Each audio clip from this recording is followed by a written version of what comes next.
All right, so one of the difficult things about having ADHD is my sleep schedule's always been a hot mess, and I got this job thinking it was gonna be easy. What part of me thought that that would make sense? Like, now I have to stay awake from 11 to 7, and getting off work, by the time I get home and I'm wired, I sleep, and I don't get as much sleep as I want, and I wake up around 2 or 3, and then I have to go to work at 11 and not at night and be awake the whole night.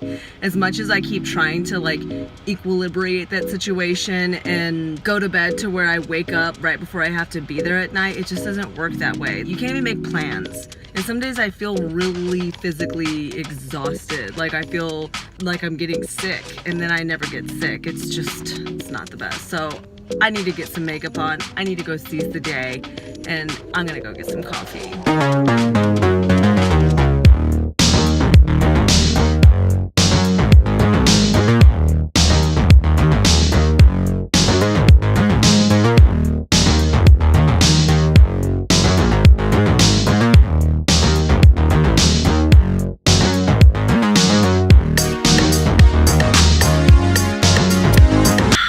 Bitter tasting overpriced coffee.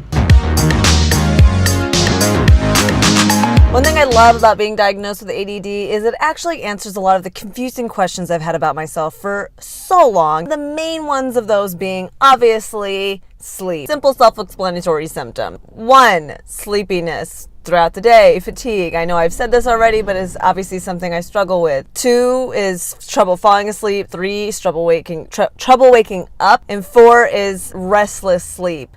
Now, I feel like I go in phases with all of these, but they're all always there, especially the struggling to wake up. I've only gone through phases where it wasn't as bad, and when I look back, I wonder if it was because I was eating healthier and taking more vitamins at that time period where I would actually like wake up and you'd hear that magical morning music to like get you going. Because I've just never been a morning person. I've been a self-proclaimed night owl, which is after reading up on ADHD and sleep issues, because that was something I was like, wait a minute, is this associated?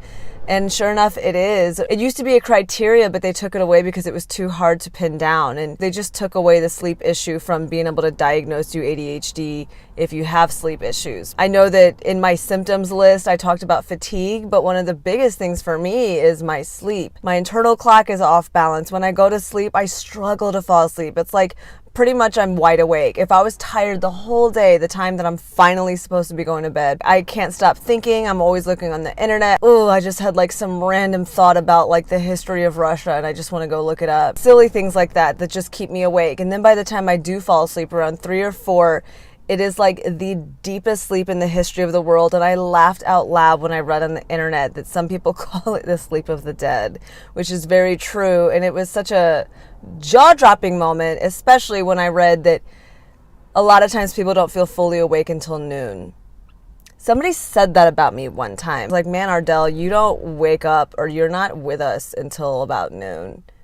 And it's so true. They don't know what causes ADHDers to struggle to fall asleep or to have sleep issues. A lot of it comes with, as I've read, a lot of the guessing that they do. The people that are specialists of this field, I've read that they think that it coincides with our frontal cortex. You know, our mind is so not stimulated that we start falling asleep. And that is something I've done. I will never forget, 9th grade, I fell asleep in math class and history class consistently. And I actually love history, and I actually felt really bad. I would it was a student teacher, and I would look at his eyes as I'm passing out. I missed the first day of class.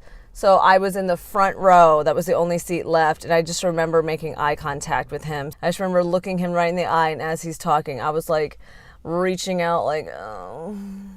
I would just pass out. It was just monotonous drivel, his monotone voice. He needed to spice things up for me with history class. And again, I love history. So it's not my fault that I fell asleep. Basically, what I've discovered is they don't really know what causes it. It just might be the makeup of our brain, the fact that we have a differently developed brain. But the best way to try to bypass all of this, I'm throwing this out there, but I think that you are what you eat is such a cliche phrase, but I think it's true for a reason. I think vitamins, eating healthy, not eating gluten, not eating sugar, not eating fattening things and things that are poisonous to your body. But 2 is proper sleep hygiene. Not having your phone by your bed, doing nothing but sleeping in your bed or other fun stuff. Make sure that you set your clock for the same time every night, go to bed at the same time, try to wake up at the same time, make a pattern, be consistent with it. Another thing you're not supposed to do is drink coffee late at night, late in the day. It's 5 o'clock. And I woke up at 3 today, so I'm definitely going to be awake late into the night. Cheers. Top of the morning to you, even though it's only morning to me. Thank you so much, everybody, for watching this video. If you like what you see, please give it one big thumbs up. Please subscribe, share with all your friends. If you want to be notified the moment I put up a video, please click that little bell in the bottom left corner. Bottom left. I figured it out. Thank you so much for watching. I'm gonna go walk my cat now. Bye! And it's backfiring. He does not want to go outside. He used to go on walks. I think I just have taken too long to do this.